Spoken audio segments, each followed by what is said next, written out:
Okay, welcome everyone. Welcome those of you in TV land. Actually, the board was called to order at 6 o'clock, and then at 6:02 we moved into a committee of the whole discussion where we talked about policy 931, which is electronic surveillance of public areas, and had a good discussion regarding our current policy and modifications that we need to make to that to reflect current practice, and balancing concerns that the board had with respect to cameras and our current usage. So we're going to make a couple little tweaks to the proposal that we've got before us, and are going to consider that next week at our meeting on July 15th.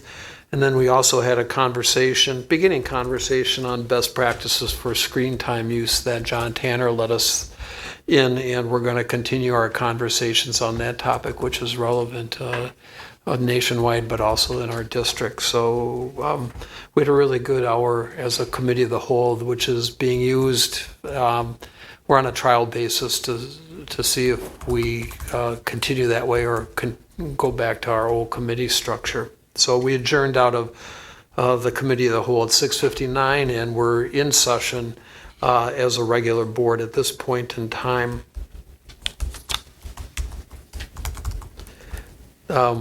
As part of going into our moving into regular session, then going into the committee of whole, I had reviewed the proof of notice of the meeting, and this meeting's been appropriately noticed under open meetings law, and if anyone wants to see that notice, it's with Ms. Heitz. So that takes us to item B on our calendar, which is the consent calendar. Are there any items on the consent calendar that any board member wishes to remove? Steve, I would just abstain from the June 10th meeting minutes as I was absent. Okay, and so the minutes will reflect per our policy practice that you can vote on the other items, noting specifically with respect to that item that you were absent. Okay, and Tim? I just have a question about one of the items, about the, and it's about the donations, which is included in the consent calendar. Sure. And more for Andy than anything. The donations, and we'll bring those up specifically, are primarily for the splash pad. Can you give us an update on the splash pad, Andy? And I'm putting you on the spot. I apologize. I just know that it's been around for a while. I'm also part of the Optimist Club, who is putting a lot of time into that. But I know it's all being funneled into a single fund, an account. If you could just give us an idea of what that looks like from an account balance, and at least your best idea of where we are from a timing perspective. And if you're not comfortable right now doing that, we'll do it in an in-betweener so that we've got that. That would be great. Yeah. And then That's fine. I'm letting John turn the volume down so we can get feedback. Okay. I would say that would probably be the best thing. I know that we're a ways away from hitting our goal, but I don't want to throw out a number without knowing for sure. Okay. Good question, Tim. Okay. Any other items on the consent calendar with a question or need for removal? Seeing none, I entertain a motion to approve the items on the consent calendar. So moved. Mr. LeBrun with the motion. Is there a second? Second. Ms. Flanagan with a second. I'll note 3 donations as hinted at by Mr. LeBrun. We've got the EBU Foundation has donated $10,000 for the splash pad. Eric and Amanda Earl, $500 for the splash pad. And then we have the PTO with a $5,000 donation. So we thank them for their contributions to the district. Would you call the roll? Because you should have at your desk a new staffing assignments, an up-to-date one. So this would be subject to tonight's approval. So would you call the roll? Mr. LeBrun? Yes. Ms. Flanagan? Yes. Ms. Feeney? Yes. Ms. Oderico? Yes. Mr. Pankratz? Yes. Ms. Bijak? Yes. Mr. Zock? Yes, motion carries, and the items on the consent calendar are approved, and the appropriate contracts will be signed. Item C of the agenda is communication from the public. Board Policy 18004 is created the opportunity for members of the public to address the board. Is anybody registered this evening? Is there anybody in the audience who wishes to speak to the board? Once, twice, 3 times? Go on. Informational items. Nate is here from the OEA and has a report for us, or words of wisdom. And you know the drill with the mic, so the floor is yours, Nate. Hi, I'm Nathan Johnson. I'm here in my capacity from the Oregon Education Association as the spokesperson on policy matters. And I just wanted to take a minute to thank the district, in particular, Ms. Jonan, for the ongoing productive relationship that we've had. On the agenda tonight is the handbook for the next school year. And there's some questions and concerns and things that the district wanted to tweak. And we've had great productive conversations between the union and the district in crafting language that's workable for everyone, that really gets to making sure that we've got policies that all our employees need to be following, but that are also appropriate and the right ones for our district. And we've had such a great productive relationship for years now, and we greatly appreciate the collaborative nature, because in our current political environment, not every district has that. And so to the district as a whole, thank you. To Ms. Jonan, thank you for our great working relationship. Well, and thanks goes to you, Nathan, and the OAA for being a reciprocal partner in that. And I know that Brian and I appreciate the early mornings when we get together and talk about long-term issues that affect both of us. So thanks, and hope you're having a good summer. All right, student report. We don't have a student report necessarily because we're out of school, but Emily's here. Come on up, Emily. How's your summer going? Good.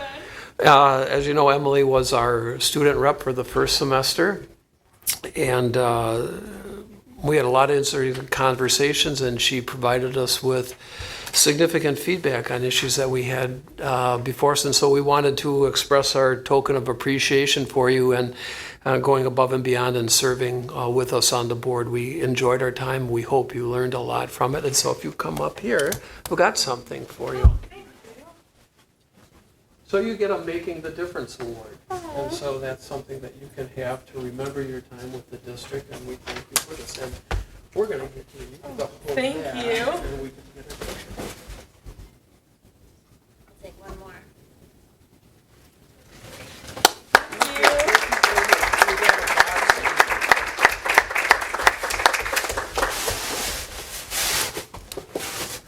And you're free to stay with us tonight if you want, or you can go. I said that right before she darted out the door. I don't blame you. It's such a good night out. Okay. Thanks, Emily. Keep us updated. We'd like to hear how the year goes for you. Okay. Action items, 2019-2020 employee handbook. And Gina, I believe that's yours, and that's something that was referenced by Nate. So the floor is yours to walk through. Okay, so I'm sorry. I'm going to turn off. Okay. All right, so everybody should have a hard copy in front of them if that's easier. What am I doing wrong? Nothing. Okay. Speaker above you, unfortunately. Oh, that's Turn the volume down.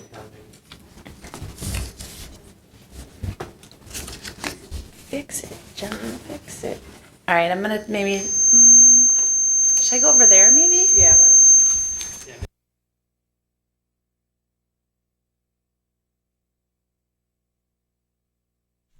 All right, am I on? Camera 1, camera 2, okay. I don't know if it's on. All right, I'll just go for it. And I really want to thank Nate and Laura also. We've had a lot of discussion about this handbook and the changes, and we haven't agreed on everything, but we've tried our best to reach compromise. And they have spent numerous beautiful summer days in my office talking about various things. And going back to their committee, and I feel like we have a better result because of those discussions. So I really appreciate that. So please tell Laura thank you as well. Okay. So in terms of the handbook, I thought I would just go through the changes one by one if that's easier. And so I'll just look, if you want to just jump in with questions. There's Why don't you do that? Just go through them, and it will be our obligation to stop you if there's a question. If there isn't a stop, then there isn't a question, and we can Okay. work under that assumption. Perfect. So I do have you have updated versions in front of you. Nate and I actually talked this morning and made a couple tweaks, so I'll point those out because those were not in the packet this weekend. So my first change is in section 1.02, and they're all highlighted. This is just a clarification now that we have the new website, thanks to Erica and John's help. So just clarifying where the board papers are. Page 8, again, with the new location on the website, just clarifying that the staff handbook is on the human resources page. Page 10, we just wanted to make it really explicit that employees are required to comply with all school district policies. Page 14, again, a clarification about distributing literature is there is a board policy on this, so just wanted to clarify that. We haven't had that come up, but since we were clarifying other things, wanted to add that. Page 19 about teacher prep time. We had some changes in the RCI schedule and have been talking about prep time a lot. And so thanks to Jason and Cindy's leadership, I think we came up with a good schedule for this year that provided 2 prep times during the student day. So we were trying that this year to make sure we could ensure that. And so Jason and Cindy felt comfortable, but that we can have that language in here as a permanent change. Page 20 on overtime. This is a question that I get quite a bit regarding payroll. And so this is a practice we've had in place at least since Tammy Little has been here, which has probably been 15 years, that during a work week, if people take vacation or have a holiday, that if they have time over 40 hours, they do get overtime on those hours above 40. If they use sick or personal time, they do not. And so we just wanted to make that clear in the handbook. So for example, with the 4th of July holiday, and we didn't have anyone work overtime that I know of, but if someone had put in like 45 hours and part of those 45 hours was the 8 hours of the holiday, they would get overtime on the 5 hours. So just wanted to make it clear for, it mainly affects our custodial staff for like salting or plowing during the winter break if we get a big snowfall. Page 21, athletic event admission, and there's an extra period in there, so I did take that out. But just clarifying that employees do receive free admission to regular season district-sponsored events. We're not allowed to do that for playoff situations, so just wanted to make that clear for everybody. Page 22. This is about the differential in premium. So we wanted to change it to be called a district-sponsored wellness initiative because we have made some changes with courts where we're not going to do biometric testing anymore, but we're really moving towards a health coaching model. And we wanted to pilot that with courts last year, but the person that was helping us had some emergency situations and wasn't able to do that. So because we don't know exactly what it's going to look like, we wanted to change the name. And so I think the union was comfortable with that as long as it's a district-sponsored wellness incentive. On page 26, this is a practice that we have now, so I just wanted to codify it, that employees, if you're on unpaid leave after family medical leave, that they can stay on our insurance plans, and there should be an R in the sentence, if they're in good financial standing with us. And so we had one situation where someone wanted to stay on, but they owed us money for past premiums, so as long as they took care of that, then we let them stay on. So it's a comfort for some of our folks that just need to be off longer but haven't qualified for long-term disability yet. Page 27, this is a change that we've had some situations where we've had a number of requests for leaves, and so you'll see this in vacation as well as personal leave coming up. where we're really asking that folks put their requests in on time. We've had some rare circumstances where people might put in a vacation request on like a Saturday or a Sunday for vacation on Monday, and that can just be really hard for us to cover because we don't, I mean, we all look at it, but we don't routinely monitor it on the weekends. And so we're asking that folks just not make their plans until their leave is approved, and that approval can be subject to us having sufficient coverage. Like I said, we've just had some circumstances for like high traffic events where we really need coverage here, so we need people to work with us on that. The vacation doesn't specifically impact teachers, it does impact full year staff. And I think, we try very hard not to say no, but there's some situations like graduation where, we have to have a talk about that we can't have, everybody off on graduation day. So we're asking that people put them in ahead of time and that they wait to buy their plane tickets until things are actually approved. Okay. Sick leave on page 30, we had a lot of discussion about this. We're asking that folks request their leave in advance when possible, and this is a change that we had a lot of discussion about, is that I'm asking the board to let employees do a general rationale for use based on section A or B. So I'm not looking for any medical information. I'm just looking to make sure they're using sick leave appropriately. So just to give an example, sometimes people put in sick leave and say, well, I'm moving. Okay, well, they can be off to move, but it's not a proper use of sick leave. So I'm just looking for them to say, is it my illness? Is it a family member's illness? And so as long as they say that, it'll be approved. But, they put in a variety of reasons, or sometimes they won't put in any reason at all, but they'll email the building as to why they need to be off, and it's just not a valid use of sick leave. I don't think it's an ill intent. I think it's just an educational piece. And that we would be able to request a doctor's note if it's longer than 5 days or if it's requested by me. And so we've had a couple of situations where people have taken off and have said they had an appointment, but they might have been seen somewhere else. And so I've asked, well, if you've had an appointment, can I just have a note from your doctor confirming you had an appointment? I don't need to know why, just need to know that you were there. And they've come back and said, well, that's not in the handbook. I wasn't out for 5 days. You can't ask for that. So I would like to be able to ask for that if there's a question. Obviously, if somebody says, well, I had the flu, I didn't go to the doctor, well, then I understand you wouldn't be able to provide one. Same thing if it's for themselves or others. We have allowed the use of sick leave, at least since I've been here for medical appointments, but the union just asked that be clarified because it's not clear. So that is really just clarifying what we've already done. Page 31, this is a change on personal leave. And again, we've had people just putting in last minute requests, which we understand sometimes. But we're really asking for at least 2 school days notice unless there's an emergency situation, because we just, especially with people who need subs, we need that time to find sub coverage. Again, asking, please do not make plans until it's approved. If it's not approved, within 24 hours of the leave, then you can consider it approved. But we're really hoping that you'll talk to the approver.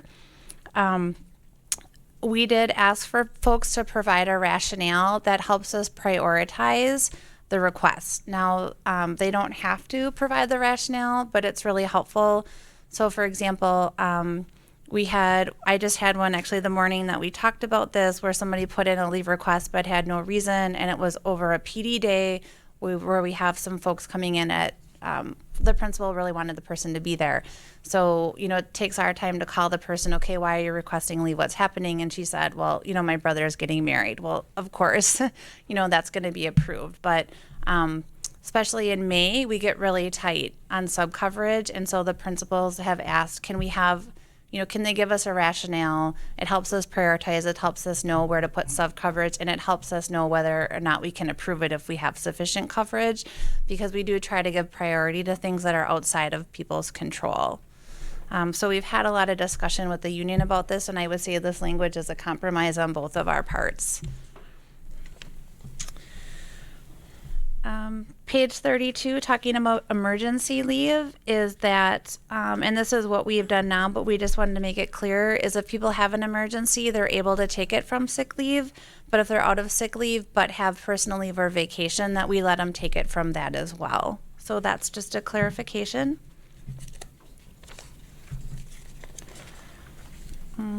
Page 38, changing the title to co-curricular activities because it encompasses more than payments. And we just want to make it really crystal clear that employment for co-curricular positions is at-will employment. There is an exception for that in the just cause section, and we do have it in our employment contracts for co-curricular activities. So we just want it to be clear in every area that it's at will and not subject to just cause. Page 39, this is a big change. We had a lot of conversation. So last year we removed pay for IEP meetings because we were trying to go to a more professional schedule. And so we've had a lot of conversation with the union this year with Candace that teachers really feel like they're spending time in IEP meetings and that it can be a disparate impact because some teachers might have a number of IEP meetings and some teachers not as many. And so I would say what the union would prefer is that we go back to the way it was where we were paying after 3:30 or after 3:45. We really felt like because we have other meetings that go till 4:30 that we don't pay for, that a compromise would be that we would return to paying for meeting time that's after 4:30. Question, is that Yes. commencement of the meeting, or if you start at 3:30 and it goes to 5, we get a half hour of pay? Is that which way is that going to work? The latter. So if it went 3 to 5, you'd be paid from 4:30 to 5. So trying to still respect the fact that we have a lot of other meetings that take place that can go until 4 or 4:30, but understanding that there is somewhat of a different impact for teachers on how many IEP meetings you attend, and our OT folks and our speech and language folks attend quite a few. So just also trying to balance that there's some parents or guardians that just aren't able to attend an IEP meeting, that's during our school day. So trying to balance all of those needs. Page 43, we went to a new timekeeping system July 1 called TrueTime. And so we wanted to add a provision. I think it's self-explanatory, but I'm learning that some things just need to be really clear, that it is grounds for discipline if you submit inaccurate or falsified time, attendance, or leave records. One of the things we're doing with TrueTime that employees really like is they can check in with an app on their phone as long as they're within our Wi-Fi.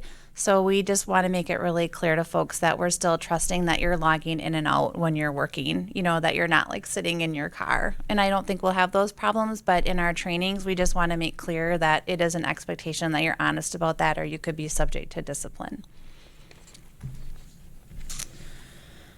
Page 44.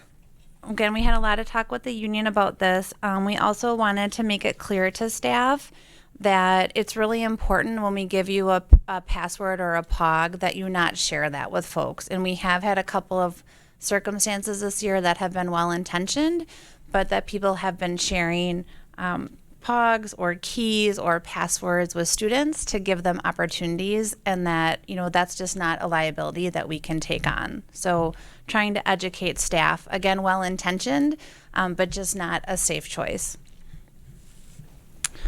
Page 45, this is in response. We have a lot of new safety rules and protocols with the safety grant and the changes in school safety and school laws. So we also want to let people know that it is our expectation that you comply with those safety rules and practices, including the use of vehicles. But before that, it was just confined to those in the handbook. Page 45, again, just reiterating to staff that it's really important to maintain those professional boundaries with students. And we do talk about that in our employee orientation that we do for new folks. So just wanted to remind everybody, with social media, that line can just get blurred, and texting. So wanted to remind employees about that. Page 49, the resignation fee, that I would propose that we just have a straight liquidated damages fee of $500. We did have a situation last year where someone turned it in on August 1st and just wasn't understanding the discrepancy of that date. I would say $500 compared to our counterparts is still very reasonable. Some districts are even going as high as $3,000 for those. And so we felt that, 500 to have it, if you return your contract, then we expect that you're here. So that just helps us with our extra recruitment costs. Has that been carried over into the contracts, this language? No, because you haven't approved it. Okay. So when we do the addendum, if you approve it tonight, then it would be changed. Okay. I believe that was the last change. Anybody have any questions of Gina? Seeing none, then we would need a motion to approve the handbook changes as presented. Also move. Is there a second? Hannah with the second. Any discussion? Seeing none, would you call the roll? Ms. Feeney? Yes. Ms. Bijak? Yes. Ms. Oderico? Yes. Ms. Flanagan? Yes. Mr. Pankratz? Yes. Mr. LeBrun? Yes. Mr. Zach? Yes, we have changes to the handbook. Thank you, Gina, for working on this. Nate, thank you. That takes us to item E2, food service prices. Andy. Yeah, this meeting is typically the meeting that we bring to you any adjustment in food service prices that we're looking for. We did, at least at this point in time, as we're starting to close the books, look to have a pretty decent year last year. We were looking to hopefully put about $40,000 into fund balance in the food service department. That's a little bit different than last year. Last year we did have quite a few capital improvements that we did where we actually reduced the fund balance by about $19,000. The thing I wanted to kind of put on your radar this year is next year we'll be opening a new kitchen at the new school, and it's a production kitchen. And we felt strongly that we wanted to make sure that we had good quality food at that new school. Both schools that I've been a part of that we've built since 2000 have had production kitchens, just because it gives us lots of flexibility that we wouldn't have otherwise. And even at Brooklyn, we've expanded the ability to warm food, steam food, those types of things, just to basically give capabilities to increase the nutritional value of the food. Unfortunately, that does come with some additional personnel that wouldn't be there if we didn't open the new school. And so we are trying to get ourselves in a position where we have a little bit more revenue than expenses, because once we open that new school next school year, we'll take a little bit of a hit. And so we're trying to put ourselves in the best financial position possible. So even though we are looking to bank $40,000 this year, we are recommending to increase the prices again a little bit of more than by a nickel. We did exclude breakfast this year and milk. Milk and breakfast would stay the same.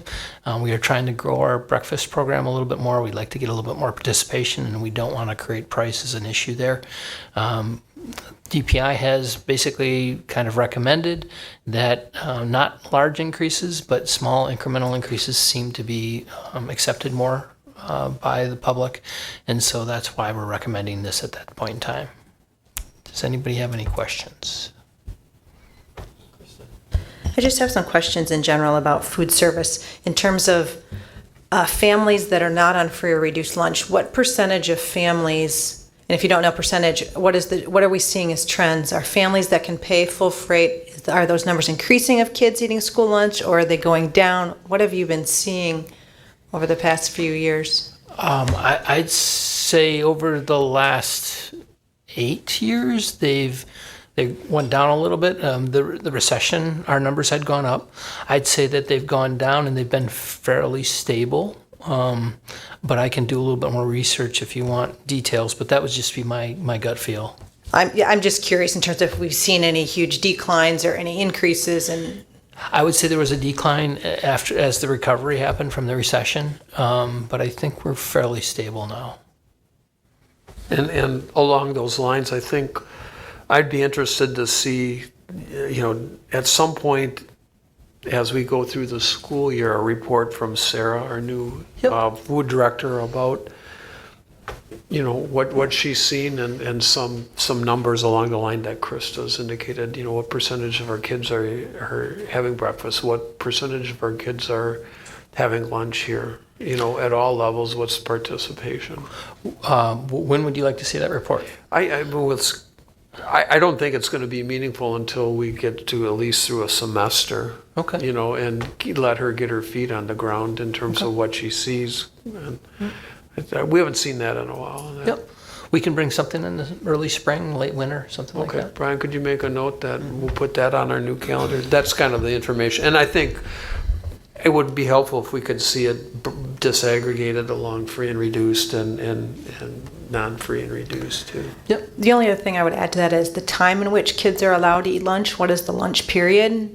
Okay. That would be interesting for me to know in terms of if kids are getting lunch, how much time do they actually get to eat it in terms of... At the different levels?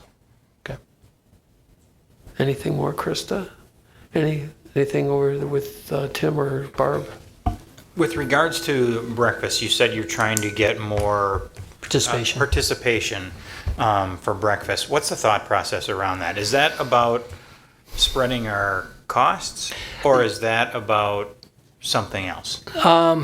Well, it's making sure that kids know that the option's available, and that there is the saying that the most important meal is breakfast, and we want kids to be able to concentrate. But from a purely financial point of view, the other concern is making sure that we can spread those fixed costs over a larger number of people and make that cost a little bit more affordable. So it sounds like it's more a question of, I'll take a pass until I see some of the data, because I'm curious where our breakfast eaters are coming from. Is it I've chosen not to eat at home, I'm going to eat at school, or if I'm going to eat, I'm eating at school? I think it's more the latter, and so the ability to provide that service, which we want to provide, obviously, we just are looking to increase the numbers a little bit more so that it helps provide that ability to do that. Right now, we probably lose a little bit of money on breakfast, and we've had a couple people look at our numbers and they think that there's more opportunity. So even the free and reduced lunch kids, we're not getting all of them at breakfast, and we feel like there's an opportunity to even get them there, and then that will help reduce the cost per meal.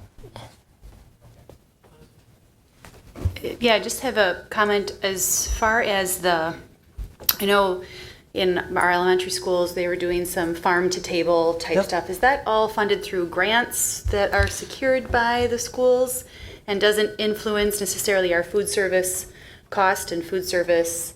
Obviously the options are more for students, but can you speak to that just a little bit as far as how that works into the food system? So we have an AmeriCorps person, and I believe we got the grant again this next year. So this would be our third year of that. And they work with our food service person hand in hand to try to figure out how to get more locally produced produce into our food service program. And we have lots of opportunities for that. We have great raised beds at just about all our schools, or hoop houses at 2 of our schools. And so just trying to figure out how that can happen and how we can introduce more foods to students that are locally produced. And there will be a focus working with Sarah. She has an interest in that and did that at her previous job, kind of advertising where the foods come from within the cafeterias so kids get a little bit more excited about it. Thank you. Yeah. Anything else you would add, Leslie? Okay. Troy or Courtney, anything? I think maybe breakfast plays into our conversation that will be coming up on school start time too. Depending on where that goes, there might be more time. For certain schools, yep. Yeah. Okay. Good. We would need a motion to approve the recommendations of Andy to increase food prices by 5 cents for lunch and breakfast for the 2018-2019 school year. Motion to approve. Second? Pardon? It's just, it should be only a lunch. Yeah. Just lunch? Okay, yeah, okay. I was reading off the. So just to make clear, we're just increasing lunch by 5 cents. Yes, motion to approve Okay. a 5-cent increase in lunch only. I apologize, the recommendation's written wrong. Yeah. Is there a second to that motion? I'll second. Okay. Ms. Feeney with a second. Any discussion? Yeah, I've been on the board when we haven't raised prices for several years, then all of a sudden we get caught with a 10 to 15 cent increase in that sends shockwaves. It's much better to do it incrementally and to stay consistent, particularly when we're adding a new kitchen. So, okay. Would you call the roll? Ms. Bijak? Yes. Ms. Feeney? Yes. Ms. Oderico? Ms. Flanagan? Yes. Mr. Pankratz? Mr. LeBrun? Yes. Mr. Zach? Yes, motion carries for the increase in lunch prices. We're going to skip policy 931 because that's going to be coming back to the board at our next meeting. 2018-2019 budget adjustments, and Andy, that's yours. And that was really fascinating reading last night.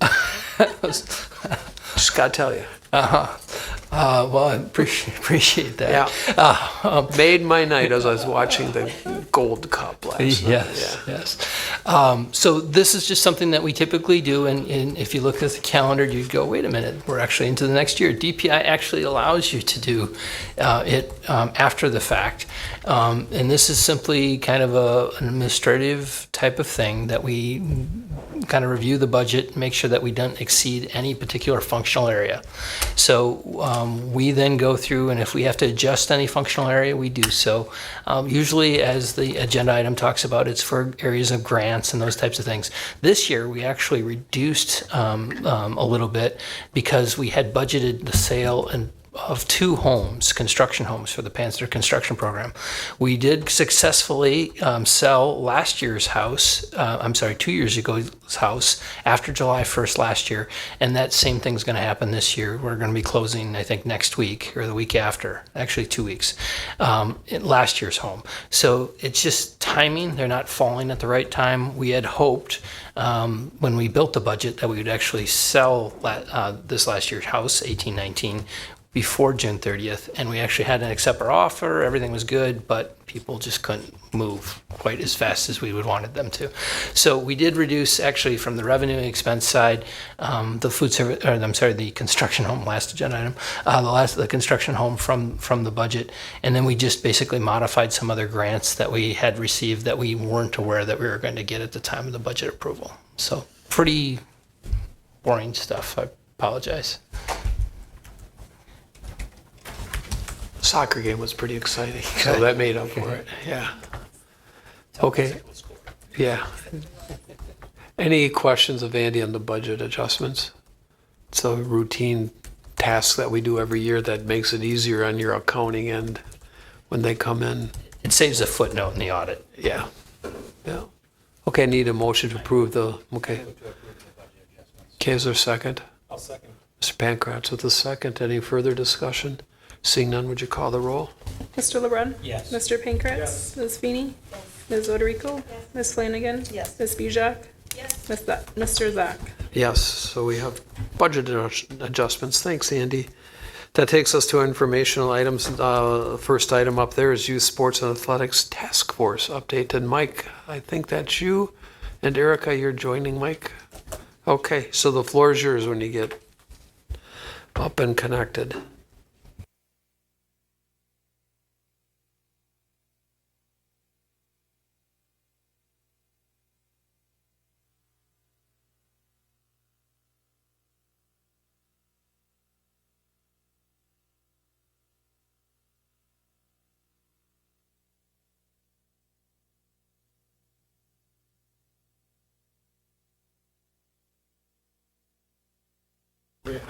Are you on with the mic? I don't know. Thank you. So we have 2 updates tonight. One is from the co-curricular survey highlights. Eric and I boiled down the data and the information and kind of put it in some easy reading for everyone. And then the second one is an update on our Youth Sports Task Force Consortium. So we're going to start with the survey results and go from there. So I will start out. And so the way this came about is that the first task force recommendation was to do a survey. And the goal was to talk to parents, get feedback from parents and students about their participation and non-participation in sports to understand access, equity, and opportunities to determine goals for the future. So that's just a reminder so you can recall why we did that. Go ahead, Andy. So just a little bit of background about the survey and what was done. It was an electronic survey, with parents and students, and was conducted in February. We had a decent response. About 1,200 parents of children from pre-K through grade 12 completed surveys. A little over 500 students did surveys. We did grades 4 through 12, but as you can see, almost 90% were from grades 7 through 12, which is not surprising, given that that's our big sports players and younger students are experienced taking surveys. The survey was done by an independent firm called School Perceptions, who their business is doing surveys, and the reliability rate was 95%. So once you get over 500 returns for something like this, it's a 95% confidence interval. And our design process, it was Mike and I, and Courtney and Krista also participated in the design process. So just a few highlights of the demographics to give you a sense who the people were in the survey. For parents, about 40% had kids at OHS, and less than 10% of the parents had kids in 4K. 64% were female. About half had 2 children who were in our school district. 58% of parents reported a household income of $100,000 or more. And 38% reported spending between $1,000 and $5,000 a year on sports-related expenses. And an additional 6% said they spent more than $5,000 on those types of expenses. So that's like, if you go on traveling and you're doing a hotel or something like that, or additional equipment. Demographics of students, about 60% attended OHS and 31% middle school. 65% female. 81% told us that they do well in school most of the time, so they consider themselves to be good students. 12% received free and reduced lunch, and 3% was special education services. So we asked students what did they spend their time on the most, and it'll be interesting because you talked about screen time in your earlier conversation. The top 2 things that students do most are using technology and watching television. One thing I would like to boil this down in a future survey was, what do they use their technology for? Are they playing games, or are they using it for school? So that we need to just disseminate that a little bit better. And then organized sports and physical activity, homework, studying, and the non-organized or recreational sports or recreational activities were your top 5 things that our students identified. 60% of our parents feel that students spend just enough time with physical activity. So we found that that could be another place for some education.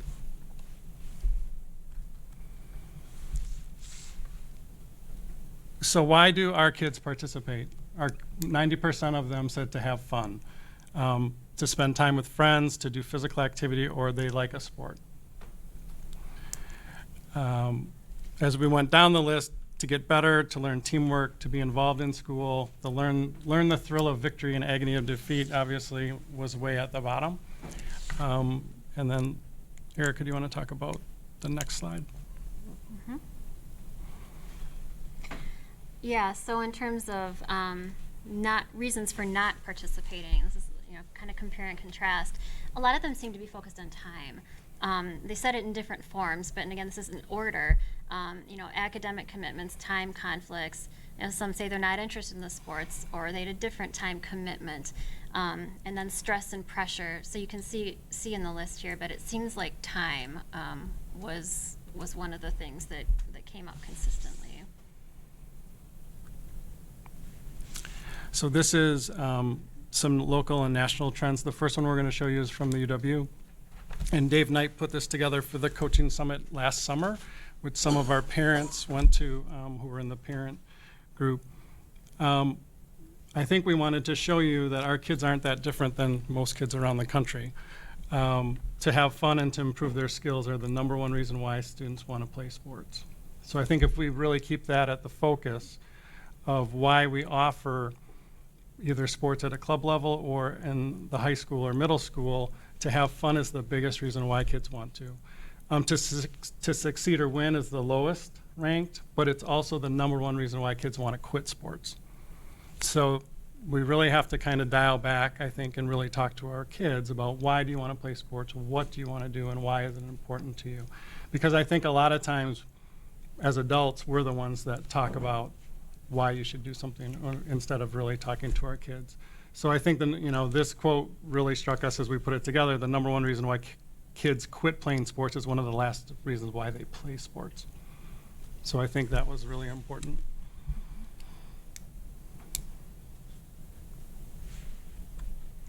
Yeah, and that's something that struck me too. So as we started, looking externally, so we saw that the number one reason is that kids want to have fun. And, Mike had shared, well, gosh, I remember that from, something that local we saw. Well, gosh, if you just do a little bit of external research, you find that this is a national trend as well.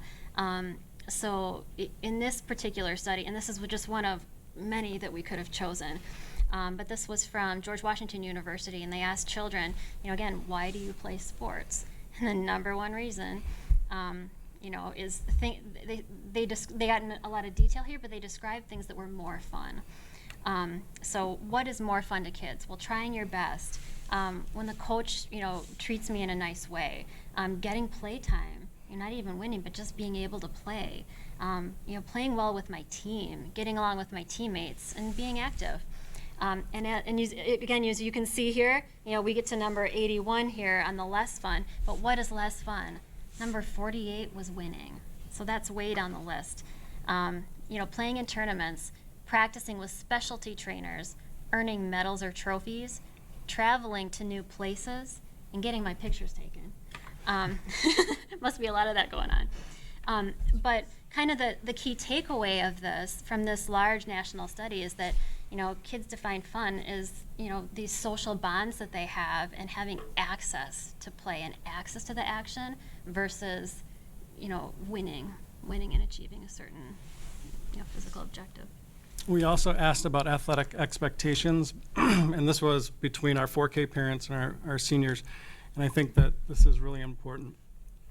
28% of our parents don't know what the athletic expectations are, or what they should be for their kids. And I think this is really the opportunity. I remember reading a comment from a 4K parent that said, I only have 4K kids. I have no idea what you're talking about. So the earlier that we can educate with Dawn and Tim's group what parents should feel, and I think what the overarch of this is that we just need to educate parents and then they need to make their decisions. But if 28% don't know what that expectation should be, that's a real opportunity for us. So I think that is important. 19% think athletic expectations are too high with our students. But if you look at the just right, 1 out of 2 people, and both parents and students think that the expectations are just right.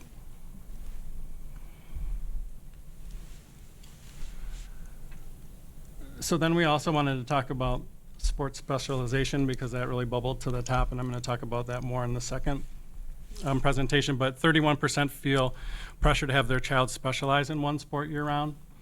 50% say they don't have time for multiple sports in the same season. And 30% do not feel that their child can physically and emotionally manage multiple sports during the same season. So I think one of the things we really need to talk about as we go on this journey is talking about the pressure that we put our kids under. I know Ms. Majeski has talked about her fourth grade kids at Brooklyn.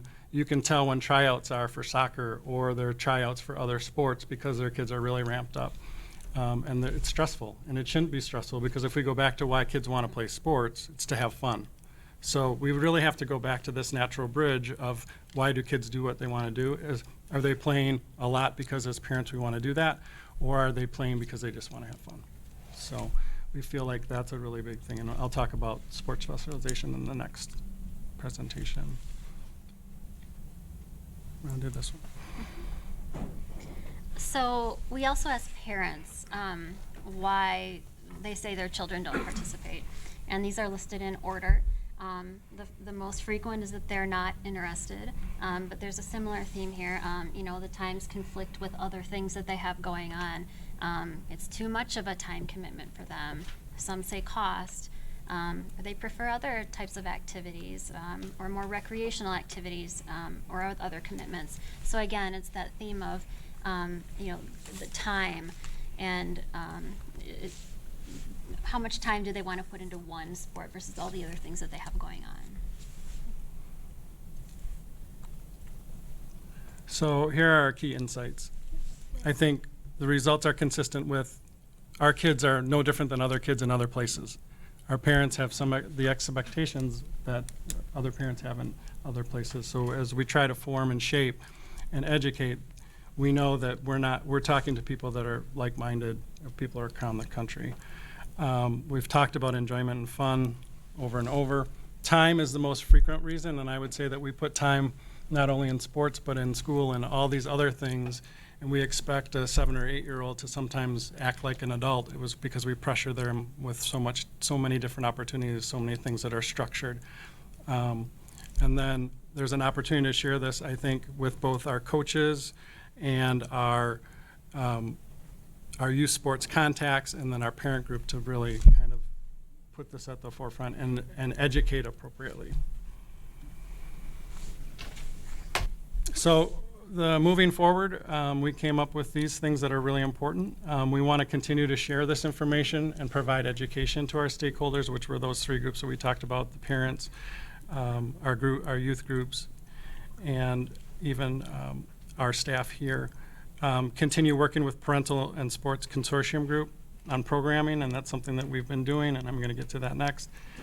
As the district grows, explore additional opportunities for organized, non-organized, and recreational sports offerings, and we've done that this year, where we have increased some opportunities both at the high school and middle school level for this upcoming school year, because we feel that that's important. We feel that the bridge for students coming from the middle school to high school is important.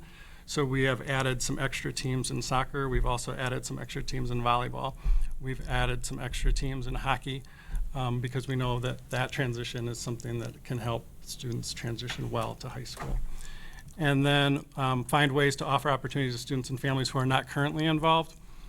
I think one of the things that I have found with working with the consortium is a lot of times the consortium or youth groups they all scholarship their kids. Like if you have a need, everybody will get a scholarship to participate.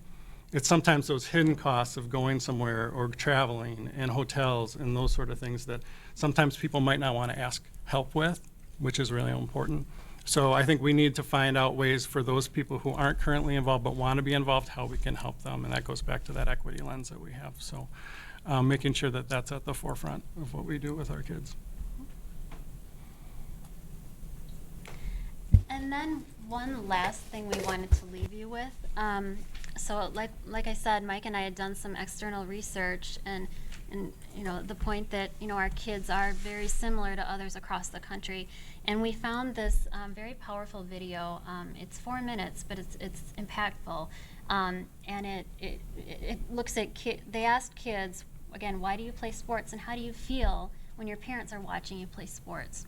And kids from different demographics, different types of sports, different ages.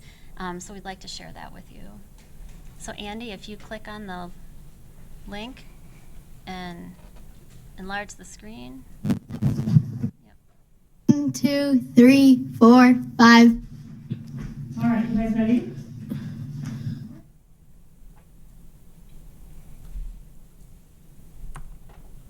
I prefer that my parents, if I play bad, don't say anything. And if I play well, it doesn't really matter if they compliment me on how I play.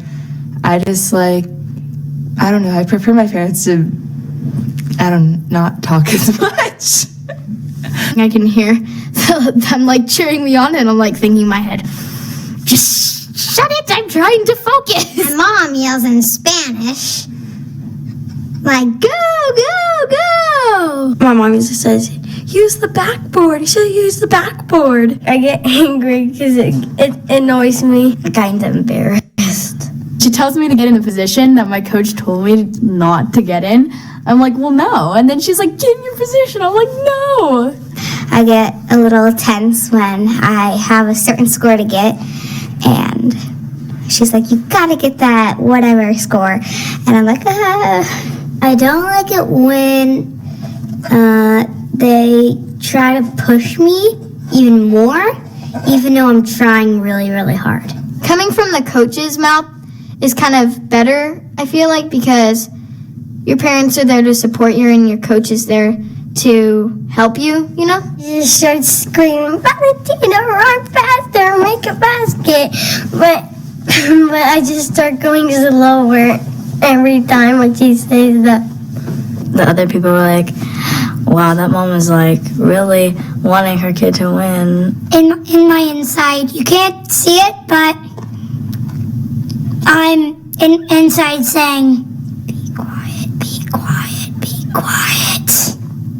Sometimes I just look into space. I try to listen to them and then do what they say to so they don't start yelling again. I don't really want them to give me that much advice because then I might forget it all. Sometimes I get nervous when they yell and nobody else is yelling. Sometimes it can embarrass me, like a lot. Wait. What's going on? We're just trying to do this, but you want us to try harder? Well, I am. I'm not going into a game not trying my hardest. That'd be messed up. Yeah, it's a lot of pressure. Sometimes when you try to get the ball in basketball, you kind of think in your head that they're kind of gonna push you and you're gonna fall and hurt yourself. They don't need to always be telling me what to do every minute of the game. They kind of just gotta let me play. I love when you say really nice. I got it, Mom. I'd like to look back and I'd like to see you smile or give me a thumbs up. Mom, I wish you would be a little bit quieter. Say you play good and you couldn't get them next time. When they smile and say good job. Mom and Dad, Thank you for loving me. I love Be my supporter. when I'm upset, my mom and dad cheer me up. Sometimes I forget about all the work that they do for me. Be my biggest fan. We need a lot of love. I want you to know I need big hugs. I love the snacks that you bring me. It makes me happy when you always encourage me. Thank you, Mom and Dad. Please just be my mom and dad. Yep, that's it.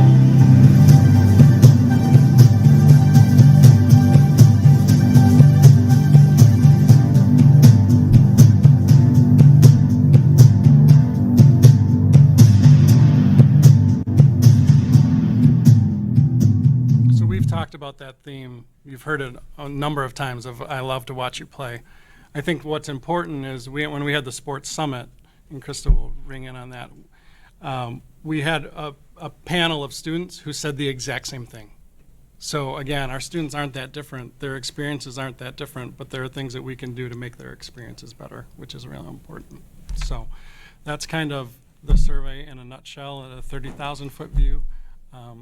We can take some questions or we can take questions offline. Why don't we take some questions right now if there are any, Barb?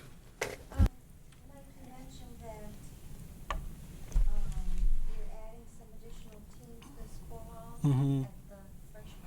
Yep.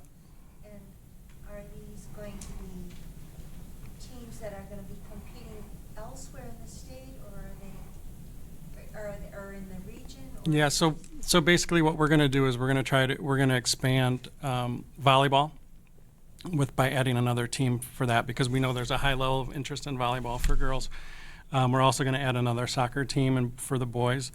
We're going to add a JV hockey team because we have an interest there, and I know Mr. LeBrun is smiling right now, and I'm not even looking at him. And we're also going to add a fourth basketball team for the boys because there's an interest there. So what we wanted to do was get creative and make sure that we had the budget for that, and that was a sustainable budget. So they will play within our conference, and they will play out of our conference too, but they'll play in the area. Then we also allocated some funds for more opportunities at the middle school because we have a high level of interest of both boys and girls sports there. So we want to make sure that we have some additional monies for some additional opportunities there. Have we ever thought about making gym time available for essentially pickup games? Kids to come in and play one night volleyball, whatever? Yeah, that's one thing that Amy Miller and I have talked about, and I think it's something that needs to get some legs, because I think what you'll find in my next presentation is we need to stop structuring things for kids all the time. I just read an article the other day where a baseball coach showed up late to the practice, and all the kids were on the bench waiting for somebody to get there and talk and put them through that instead of playing on their own. So I think one of the things about loving the game or loving the activity, and we're kind of missing that romance part of the games now, because I think we're so focused on some things that kids just need to figure it out. And I think if we give kids more opportunities to do that, that will be important. It seems like making sure there's gym time or field time or whatever, and that's viewed as just as valid as the organized sports, the organized teams. Yep, absolutely. Tim, anything? I just want to, I see Jim Pliner back there. And I know that he does a lot with CYO basketball, which is, obviously outside of the regular high school experience. And each year he seems to come with another team, because it's more pickup basketball. And so how many teams? 5 last year. And so, each year we run a little pool on how many teams are Jim's coming to ask for uniforms for. And it's exciting to hear because it's outside of the normal. Because they couldn't make the basketball team, or they just didn't want to play that competitively. So that was refreshing, and so I appreciate the extra teams, the extra time that you're putting into just making it available to have fun, as opposed to, the competitive nature. So, Krista. I don't really have anything to add except for I think, we heard about the Parent Advisory Council before this presentation, and those things working together with data, what Mike's doing with the consortium, and then this Parent Advisory Council. I mean, I think we have a real shot to help move the needle here in this district.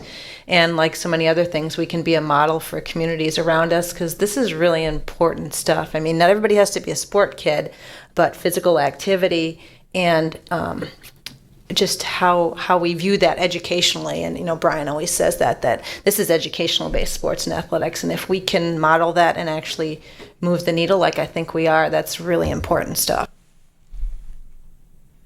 Courtney? I would just add that I would show that video over and over and over to every group, get that out in front, especially the parents of young kids, but it's never too late for somebody to see that, even parents of a senior. So that's a really powerful tool. I'm glad you found that. It's really, really cute. Troy? I think there were questions on the survey about facilities. Is that coming in the next presentation, or do you have anything to report on facilities? Sure, we can talk about that a little bit in the next one, because it's an opportunity and a deficit sometimes. Okay, so, thank you. Anna, anything? No comments. Great information, great presentation. Thank you. Yeah, this is running data is going to be the key to advising people and parents. Facts will go a long way to changing the culture, which is what we want to do. And I think you're going to find that, just like the survey, is that most people believe that. It's just when the school gets behind it and a group of parents get behind it on a consistent, yearly, systemic basis, then we develop that ongoing culture that will change. Okay, and that, in my view, I mean, we just put up a sign and thank you down at our soccer field that, you know, recognizes that we are the 2018 and 2019 boys and girls state championship. That's winning. That's good, and that's part of what sports is about. And you can do that and still be that as a community.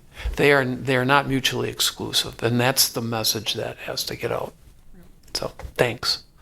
Welcome. Next topic? Next topic, quick update on the consortium. So this was another recommendation that came out of, this is recommendation number 2 that came out of the 3. Just to remind you, the first one was survey, second one was consortium, third one was parent group with Dawn and Tim's group. So this was basically for us to get people together and collaborate and develop best practices.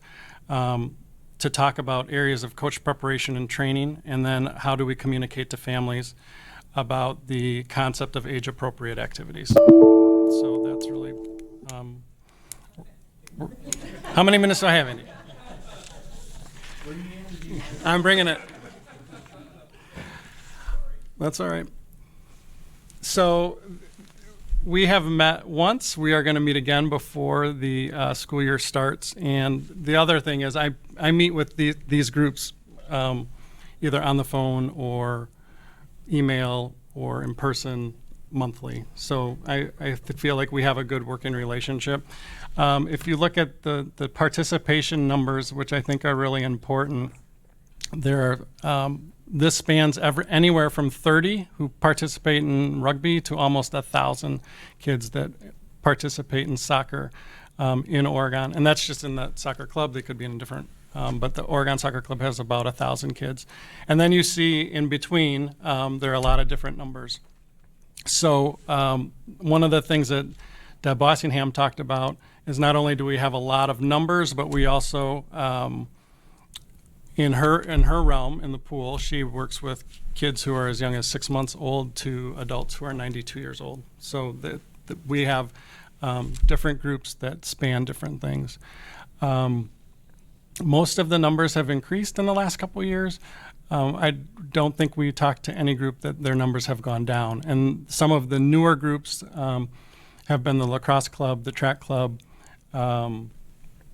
youth hockey's numbers have gone up. So as you can see, the participation numbers are all in the parens.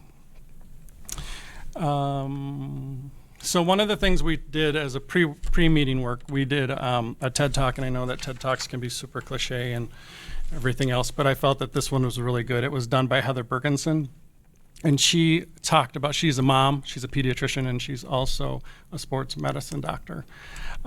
What she talked about was that we're putting our kids in physical and emotional health danger because of a couple reasons. One is year-round play. Kids are playing sports all year round. One is sports specialization. Now, when we talk about multi-sport, we want more multi-sport kids, in her opinion. I think it's important to have multi-sport because it does decrease injuries, but multi-sport doesn't mean multi-sports at the same time. So if you're taking your kid from soccer to basketball to volleyball in the same night, that's not really a good definition of multi-sport.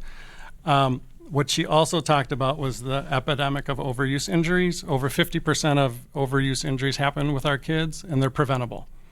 How are they preventable? By playing one sport or focusing on things and not doing so many things during the same season. So she said if we really want to combat this epidemic of overuse injuries, that would be one way to do that.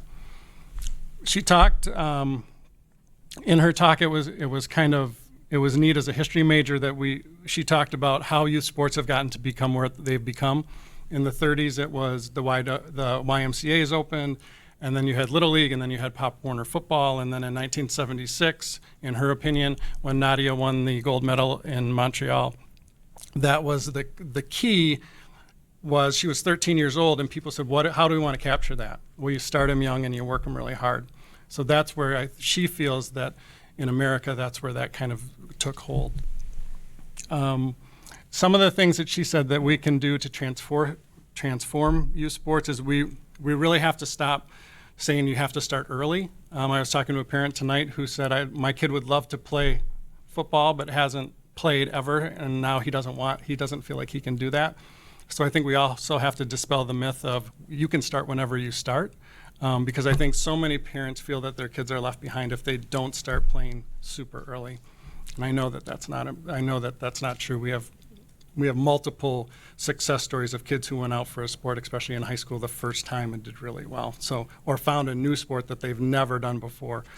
We have, swimming parents who they've never been exposed to that, and then they go out for swimming. So there's just a lot of different things that we can do. In her opinion, to avoid the sports specialization, we want them to play multiple sports, but not all at the same time. And then this is one thing that I talked to another parent tonight about, allowing appropriate rest and recovery, because I think that's, if we're going year round and we're doing multiple, like when do kids have a chance to take a break? So we kind of program their lives a little bit too much. And then her big things were unstructured play, fun, fitness, and friends, and let kids be kids. So really going back to, and I see this with my own kids, like having fun playing their sport, not going to a sport and not liking it. So I think that's it. So one of the successes, so we talked about successes and challenges in this first meeting because I wanted to get everybody's opinion. I think one of the things that was really cool and important was this was the first time that we had all of the sports leaders, we weren't missing any. They were all there for this one meeting. And it was also a way for them to connect. It was a way for them to share what's going well with them, what's not going well with them. And it was also a good meeting to express some of their frustrations and to also realize that their frustration is no different in another sport. So that was really important. People were really excited about creating opportunities for kids. Building sports culture was important. Program and development.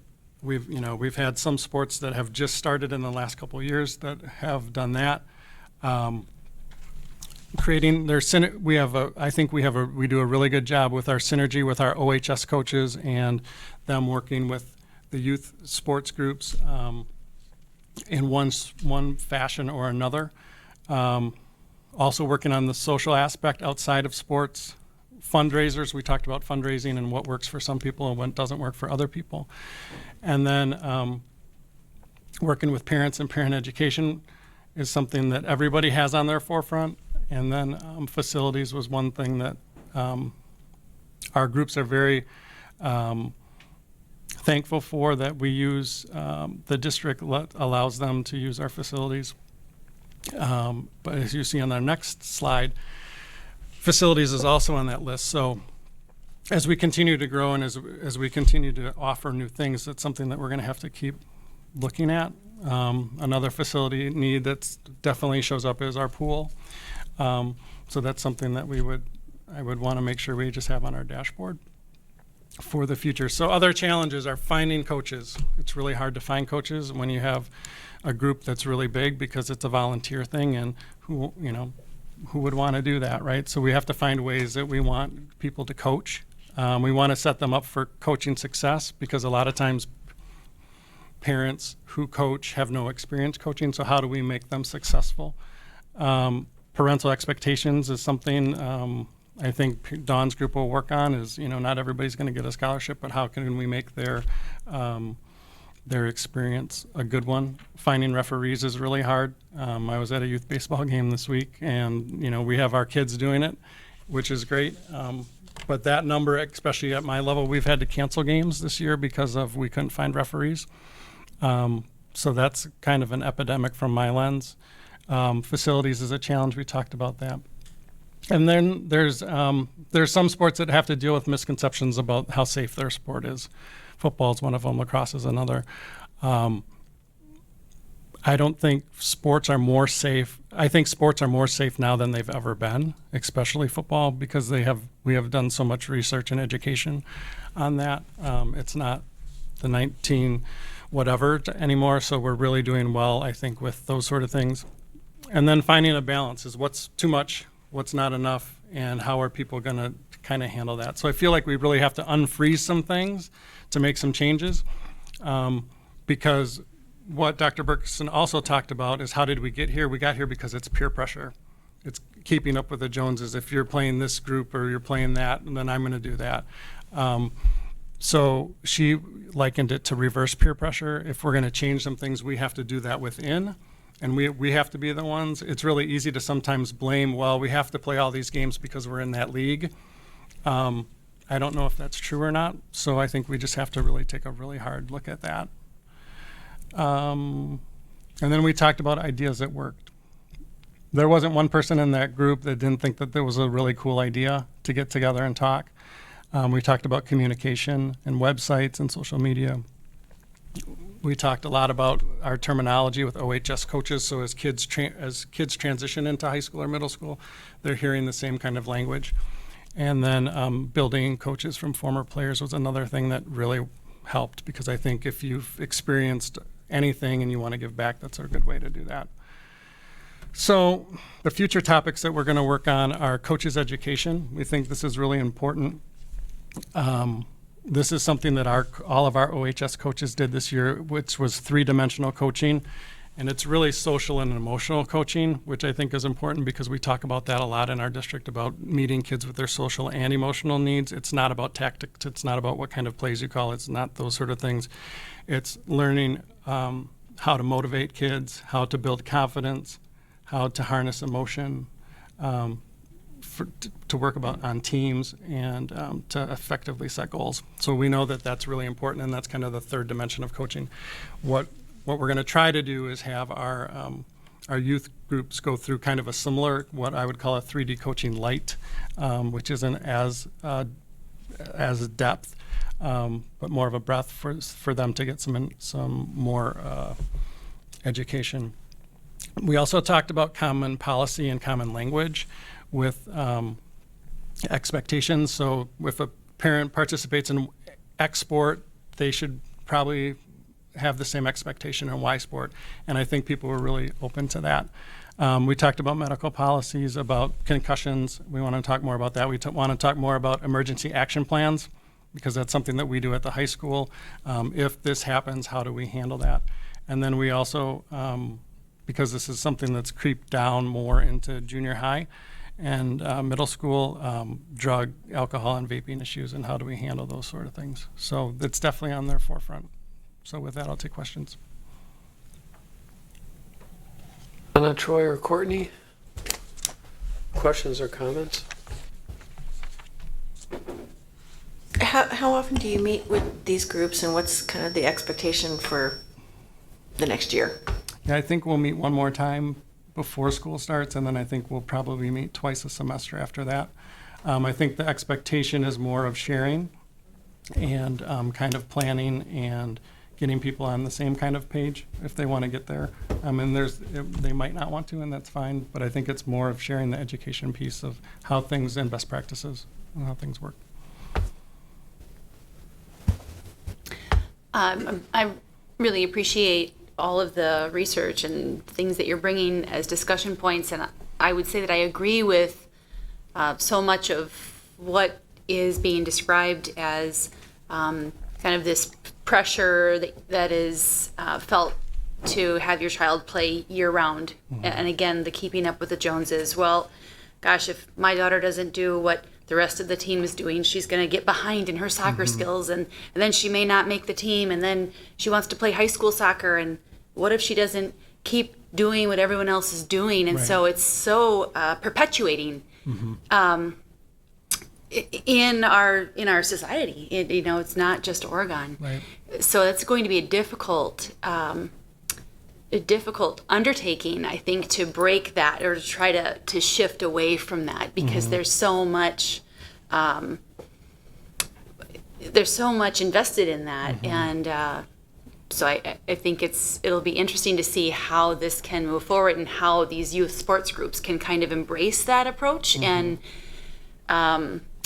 help move the needle, I guess, in that way, because I think there's just a lot of there, as a parent whose child plays, I want her to have every opportunity of every other child, and if I feel like if she doesn't do what everyone else is doing, I'm taking away that opportunity from her, and I don't want to feel that way. Right. And obviously there's research that's showing that that's not necessarily good for our children or for sports in general. So. Well, and I think it really goes back to what's age appropriate, and there's 3 kind of levels of that age appropriateness. 1 is the romance, like fall in love with a sport or fall in love with an activity. 2 is technical. Now I'm going to try to learn how to do whatever I need to do to play that sport. And then the 3rd part is competitive.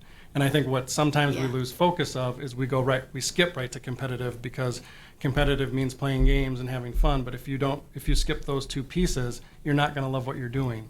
So we really need to keep that at the forefront. And that's learning in general. Yeah. So, thank you. I guess that just what you said, I would like to see that as really a idea to work on, or a focal point of the consortium, because I think when we kind of formed that consortium, that was really a critical piece that all the youth sports organizations, along with you, identify, adopt, and agree to the research associated with age-appropriate development. That if you're kindergarten through 3rd, it's about learning about the game and having fun. As you move up, it's skill development. And then you don't reach competitive until you reach high school. And because I think the research has shown that has so many legs in terms of who gets facilities when. Are they prioritized in terms of, does soccer get the fields all year round, or when does baseball get the gym? And so I think we are missing a piece if we don't somehow have that be a primary focus and help people agree to that concept. I mean, that was so central to the research and what we talked about as a task force. And so I feel like not that those topics are not important, but if we dilute from that central concept, I don't know if we're going to move the needle. That's just my opinion. I'm going to jump on that too. It's a jump, but I mean, that is the key. I mean, I would have loved, when I was working with youth baseball, to have had the opportunity to sit with all the other sports groups and be able to come up with some common core themes and practices and culture that we believe in, okay? And what Krista just talked about and what you talked about is the age appropriateness. When are we going to move up the scale? That might be a little different along the way, but you still got to walk through those steps and when those are, because we get a lot of head nodding, yes, but I see what the practice is, and it isn't we're not walking the walk. Yep. I mean, there's a lot of talking right now. But one of the things I wanted to do was see what the data is for each of those sports organizations, okay, is when are you dividing up into A and B teams and select teams? When are you traveling outside, okay, and put those side by side and see where they measure up and ask them the question, is this right? Right. I mean, that's the question. Put the data on and ask them, is this right?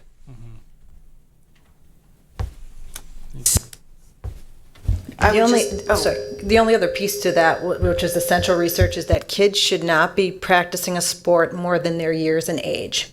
And so that is the other thing that people can really understand. It's factual-based research coming from UW that if you have a 9-year-old should not be practicing more hours in the week than they are in years of age. And that's something simple that people can understand. But if we get all of our youth sports organizations to agree to that, that's powerful. Yeah, I was just going to add I'm going to jump on what you jumped on, which is you guys all keep using the same phrase, move the needle. Well, what does that mean? How do you measure it?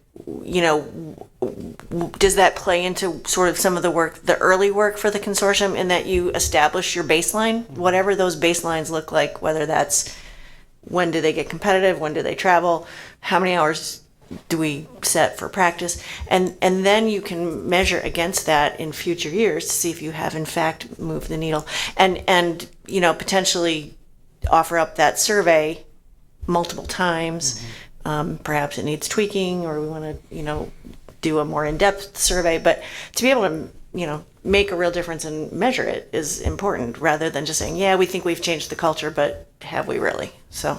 And this doesn't mean not being competitive at the high school level or not winning, or somehow we're not going to be promoting those students or athletes who have the ability to get scholarships. I mean, like I said earlier, they're not mutually exclusive. And in fact, I think it enhances as we go through, and we have to dispel that notion out there that you aren't going to be competitive if you ascribe to the belief system that we've talked about tonight.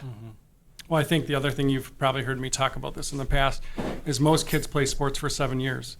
So if you start in 5th grade, you might play through your senior year. If you start in 1st grade, you might not only play through your 8th grade year. So really making sure that this is fun and kids stay engaged and keep doing what they're doing, rather than burning out and not doing it later. Because I think that's one of the biggest regrets for some parents and kids.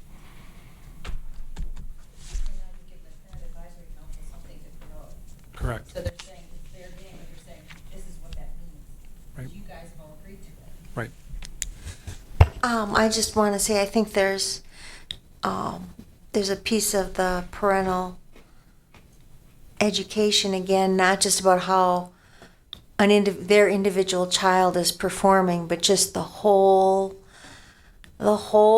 scheme of what this takes out of family life, what it takes out of an individual's child to experience multiple things in their childhood. And I think it's a real challenge. And, coaches by definition are people who love their sport, I assume, and, think it's the greatest thing in the world. But for coaches to embrace the notion that it is not everything, that a well-rounded life includes many things besides playing sports and having commitments that prohibit the family from doing other things together because of the demands of the sport. It's a real challenge, but I commend you for taking it on. Good luck. Thanks, Mike. Thank you.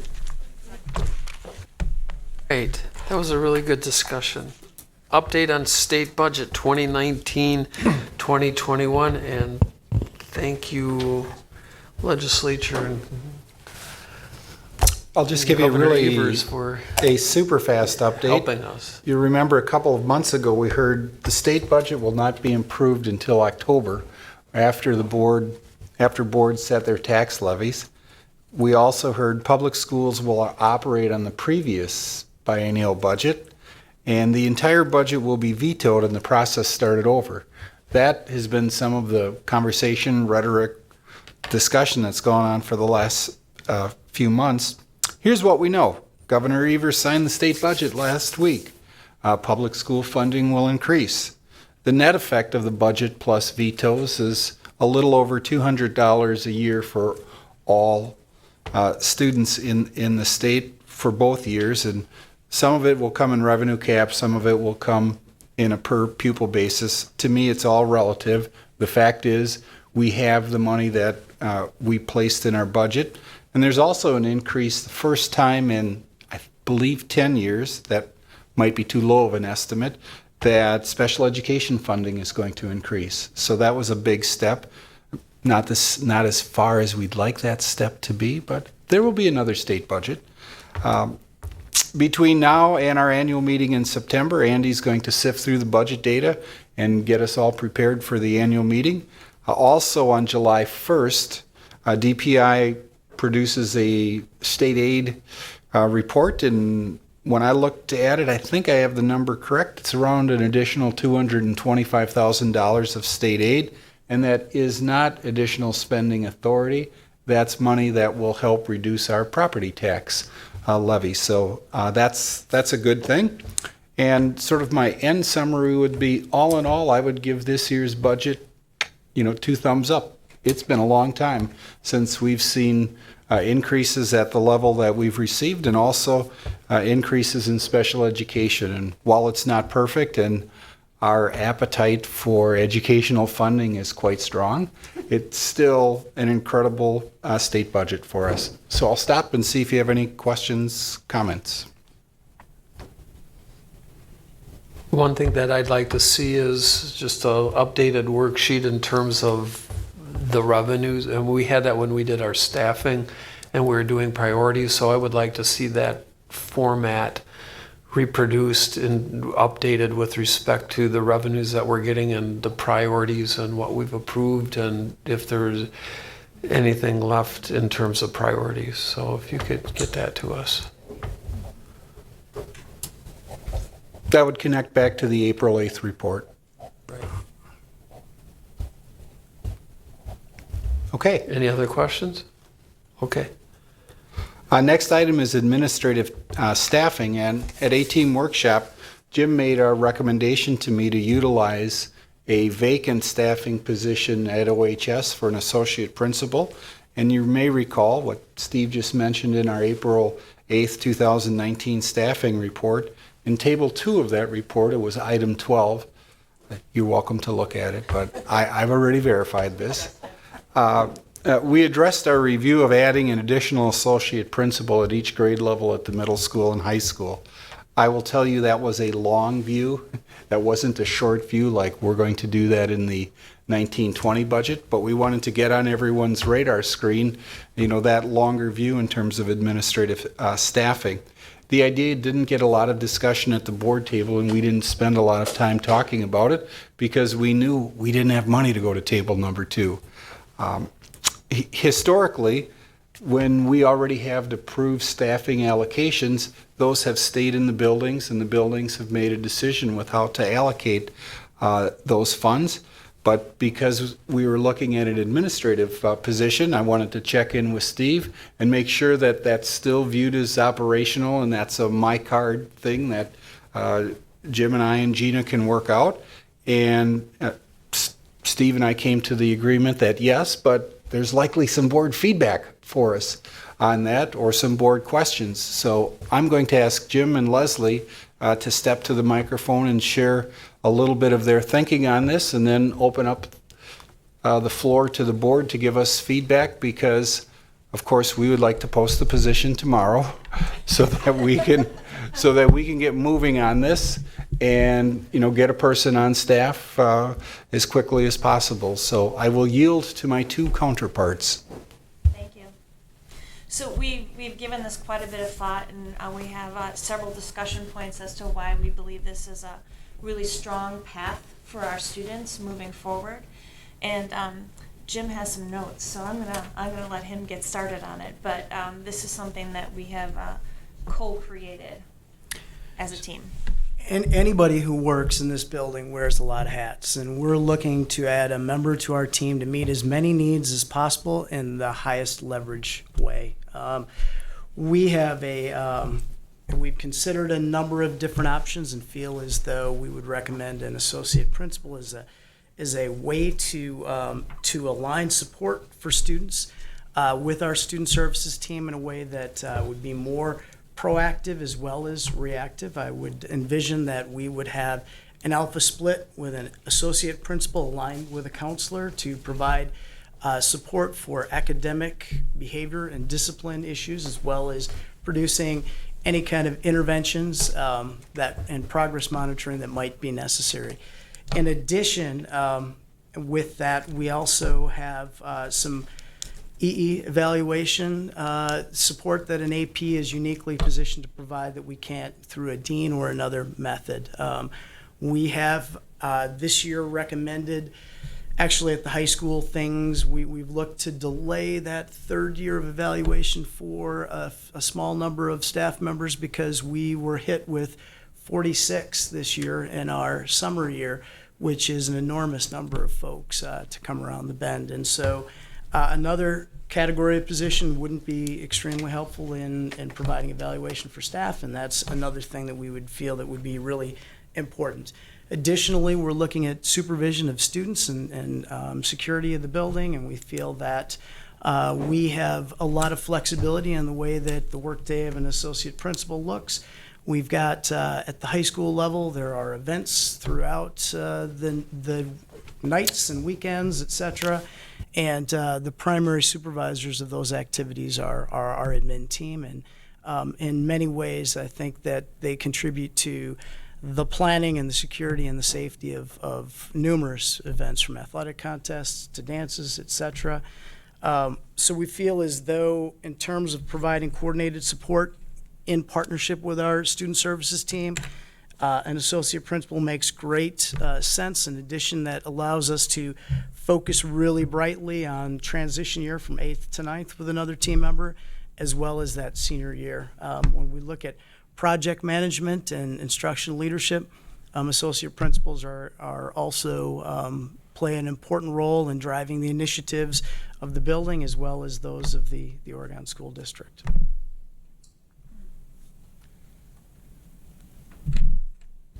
Comments, questions? Barb? So you're proposing to use a position that's now vacant in tech ed? That is correct. And is that because there just hasn't been enough demand for tech ed classes? We worked with our department chair, who felt as though we were able to provide yes, our requests have been kind of, have not been growing incredibly quickly, and we felt that we could make it work. Absolutely. You don't look as though, I know that was an awkward answer. Did I answer your question? That was okay. The reason I had that look on my face is because I'm still thinking about all the other things you said, and I might have another question. Okay. So, Jim, do class sizes increase then in the tech ed offerings for the next year? Is that part of the solution? We feel they're not unreasonable. We didn't have to turn anything away, no. And my department chair carried forward kind of a recommendation that felt that we could do this. Well, the question though was, are they going to increase? I think we're in good shape. Will they increase? We've got a master schedule built. Are they going to increase? Perhaps a little bit. Okay. But to a level that you're comfortable with? Absolutely, no question. Okay. What's the cost differential? And where's the money coming from? In that $25,000 to $30,000 range, and Jim will remember what I told him, which was, you're not going to get any additional money. You and Andy and Gina are going to have to figure out a way to get this out of the high school budget to make this happen, which has been a common practice at different schools. We only have one PBIS coach in the district, and that's at the middle school, because the middle school decided to have a PBIS coach years ago. I occasionally get a question from a principal, how do I get my PBIS coach? And the answer is always the same, you might already have it. You'll just have to find it within your existing allocation. That's kind of what I want to know though, is what's the cost? I know the cost is reasonable increase class sizes in tech ed plus, and I don't know the plus. I don't know if Jim has that worked out yet. I'm not sure that I understand the question. Well, there's a differential between a teaching position and an administrative position, and the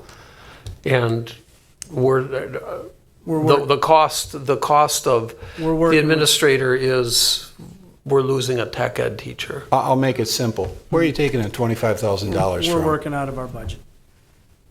Well, does that mean we're going to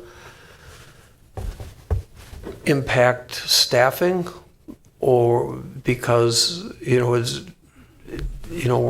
we've never liked to play one-time year money and then have to come back and fund in the next budget. I mean, we find it now rather than borrow it, and so I don't want us to be borrowing it and then coming back in the budget next year and say, hey, we need another $25,000 to fund this.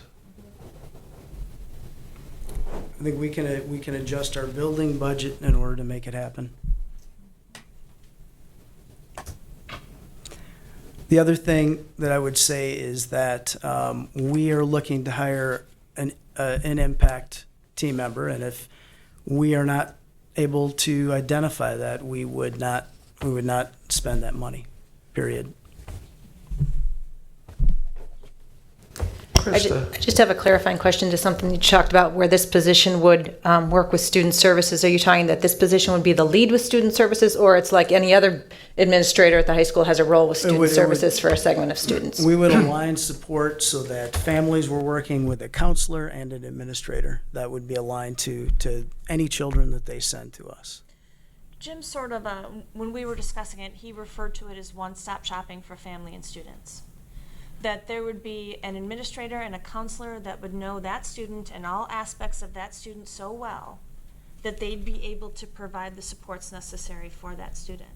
And that would include the individualized learning plan for that student, because they'd have two people with a smaller number of students for which they are responsible to be able to get that whole child knowledge to help move the kids forward. So our enrollment has not increased. In fact, it's dropped a little bit from a couple of previous years. So do you think this is becoming a preferred way of doing things because needs of our students are increasing, or because you feel like we are developing a better way to serve students, or maybe it's both? I think it's both. I think we see an uptick in some behaviors that have led us to meetings with you all on many occasions, and we certainly want to address as many proactive measures as well as reactive measures to keep kids safe in the groove and performing well. So that's an element of it as well. And we certainly see an alignment opportunity for us to not take any work off of anyone's plate. Nobody's looking to work any less here on this team, but to do some things that we really think will make us better for all kids and families, and to serve everybody at a much higher level.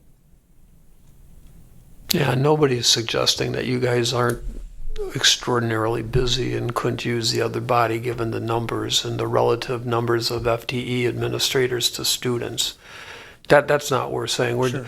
I mean, the discussion is cost benefit. What are we giving up? What are we gaining? Okay. When Brian asked me the question over lunch, I said, well, this is it's an opportunity to kind of think outside the box and what do we want our administrative team to look like? You know, when Leslie talked about just a few minutes ago about aligning up with the portfolios and that learning, yeah, I mean, is that going to be an A-team member doing that, or we could get the money using two counselors to do that? I mean, those are just possibilities on it, and if an A-team member lines up that way, I'm okay with it. Okay, but to me, it's like I just want to know what that looks like and what your plans are. I mean, frankly, Jim, I talked to Brian, is like taking a little bit of load off of you so that you can be leadership guiding more than day-to-day dealing in the mud. Although I know you like to do that and you're a relationship principal, if this is what's going to drive you to, you know, to steer the path forward ship a little more than you have been able to do in the past, just because every day you walk in and you can't get to the pile that you want to get to because things keep getting up and you need the other body, I'm good with that. But that means that we have an intentional plan in how this is going to work with the next body. Okay? Because that's what we need to sell. You know, people say you're adding another administrator and you're not filling a teaching spot. I understand why, and I'd like to see what that plan looks like. So that was my feedback to Brian, and it's my feedback to you guys as we go forward. I just think we got an opportunity. We talked a little bit about Dean of Student stuff and how does that look, and do we share administrators between buildings if we're doing the portfolio stuff? Do they work with middle school and high school as we work in the transition? Is that one person dedicated for that? I don't know, but it gives us an opportunity. Right. You know, if you're telling us there's a body out there that we'll figure that out because I got somebody who I think maybe is going to be there, that's a question. I mean, that's a relevant factor to me too, in terms of input and feedback. Anybody else? Okay. Okay. Is this good? I mean, you got feedback. Leslie, sorry. No, that's good. I mean, I think it's in your lane, okay? But I told Brian, it's in your lane with our feedback, and so you got it. I'm clear. You're clear? Yeah. Number one is don't create a funding gap for future budgets. And number two is bring back the plan and tell us how you're going to use that position to get the best leverage at the high school, or possibly even greater than the high school. I'm not saying that for me, that you have to have it before you go ahead, but I mean, I really, from my standpoint, would like you to work on is, okay, innovate what that structure looks like. It's just not an add-on. To me, this isn't just an add on another AP because we got 1,200 kids and we need to make it a 300-to-1 ratio. Okay, and we keep doing it. I think it's an opportunity to you to say, here's how we're going to structure on the path forward sort of vision, how we can drive that the best. That's your question. And it is because we want to create a structure that's better for students, right? That moves Right. kids forward in an even better way. However, we also want to build that on a foundation of relationship. And we know that the relationship is the foundation for all of the things for our kids. We were in an interview with a teacher who wanted to be one of our elementary teachers. And she also happened to be a parent in our district, and she was talking about why she wanted to be here. And one of the things she said, and this is something that comes up over and over in task forces related to school size, etc., is she was so touched by the fact that at 4th grade, moving on, that the principal could call up every single child by name with no note cards and say something about that child. And she said, that's why I want to be here. It's because it's so obvious what you value. And so when we talk about putting together a system, I just want to make sure that it's super clear that it's about being able to create the relationships with the kids that are the foundation for all the other things that we're trying to do. And the more principals we can have interacting, not unlimited amounts, okay, but when we are able to add a really talented relationship builder to the team, it makes a difference for kids. Everybody good? Okay, thanks. Thanks for letting us have a tough conversation or a good conversation. Feedback's always good. Always. Yeah. All right. Superintendent's report. Today was the opening day of 2019 summer school, and I would say 98% of our summer school classes are right here at Oregon High School. I would say day 1 and day 2 for the first 15 minutes is slightly chaotic, but we will have all of the bumps ironed out by Wednesday for sure. And parents have been terrific, and once again we've had our classes fill up super fast. We've saved some classes from an equity standpoint so that we can help certain kids and families get into the classes who don't have access to the internet. So we're very specific and very intentional and deliberate with that equity lens. My second update item is 2 weeks ago was our administrative workshop. It's always that last week in June, and we spent quality time with one another, and I speak for the whole administrative team, I think. When workshop is over, it feels like we're set for the next school year. That shouldn't be interpreted. We're ready for the next school year to start the day after workshop, but our focus, we know what our focus is, and we've had the opportunity to learn together and spend some time together and get ready for the 1920 school year. This Wednesday afternoon, we will be interviewing for our Prairie View intern.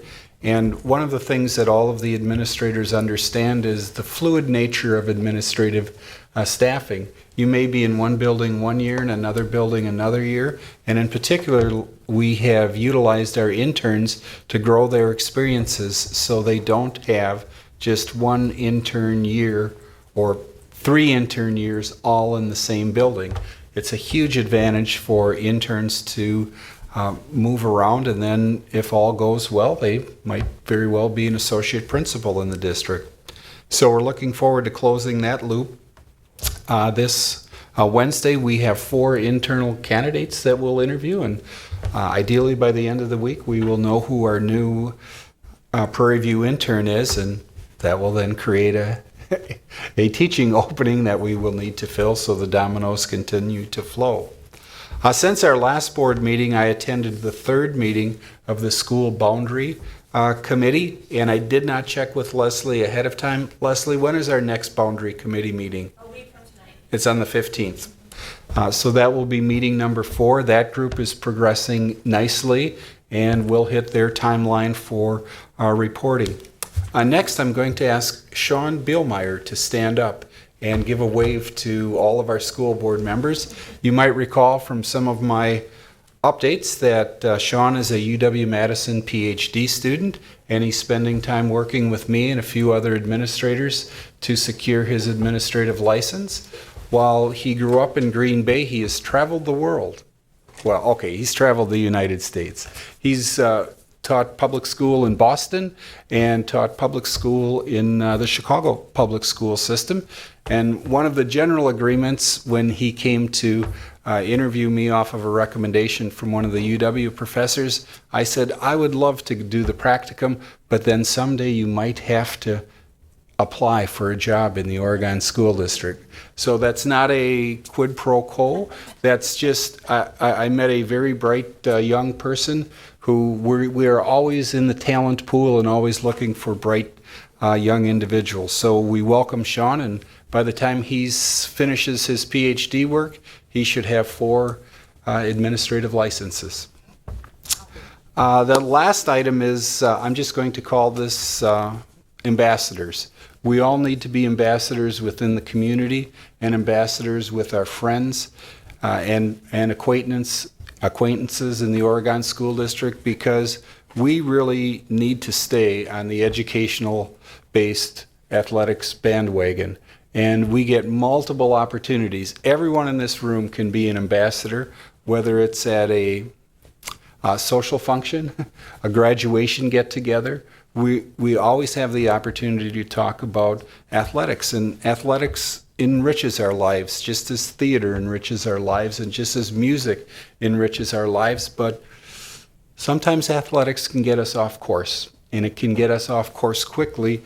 And when we have the opportunity to talk to parents, especially the younger parents that are trying to navigate a system that was so easy for my parents, you were either in a rec program in summer, and the public school had nothing to do with any athletic experience during the summer. Now parents have so many choices for their kids. I just want to encourage all of us to continue to be focused on that athletic-based or the educational-based athletic bandwagon, because we can make a difference with that, but we can't make a difference if we don't talk about it and if we don't share our thoughts and ideas. And kudos to Mike and Erica on a terrific report tonight.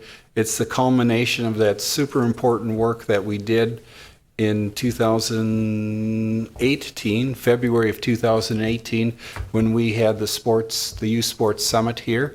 And you know it's good when on Sunday night you get almost 100 individuals, and I think it was the following Wednesday or Thursday, we also had about 100 people. So it went well. Our parents are engaged, and we want to continue that engagement in the years ahead. So I will stop with that and see if there are any questions, comments you have for me. Anything for Brian? Oh, okay. Brian and I worked on our year agenda item. I don't know, we'll get that out to you by email, so we've got that. But we've worked the annual calendar, so we've kind of, so you know the dates and what the topics are going to be, and you know that will change as we go along. But you've got that. So, and our next regular meeting isn't until August. Okay, but we have a meeting next Monday night as a committee of the whole. Question about that? Yep. Are you going to be able to bring in some data about students who've been through expulsion and how they ended up in terms of graduation rates? I'll work with Brian on that and with Katie. I know we have data from I know we have 3 years ago. Yeah, we have a report or a presentation that Steve did at the School Board Association a number of years ago. Probably So, 3. Yeah, So- we can pull that together real easily. Yeah, we'll update it. We'll look at that. That's a good suggestion. Good. So that's for our future agenda. Okay. So if you want anything on that, if you see anything that's missing from that calendar that we've just blanked out on, let us know and we can get that slotted as we go through. Okay. So check out. Courtney, anything? Nope. Welcome back, our world traveler. Okay, Troy, Anna? No. Barb? Tim? No. Krista? Okay, the board's going to be moving over to our small conference room to go into closed session. At this time, we're not going to be coming out into open session. We have one item, number 3, which is talking about the OEA. We're going to move that to the last one because Troy is going to excuse himself from that conversation because his wife's a member of staff. So just wanted to make that public before we go into closed session. So thanks everyone in TV land and board. Give us a couple. You can't believe how many people watch. I was like at graduation parties and they were saying, I watch you on TV. So there you go. Anyway, we'll see you in a couple minutes in the side room. We're looking to get this done in fairly short order. There's a lot of it's informational.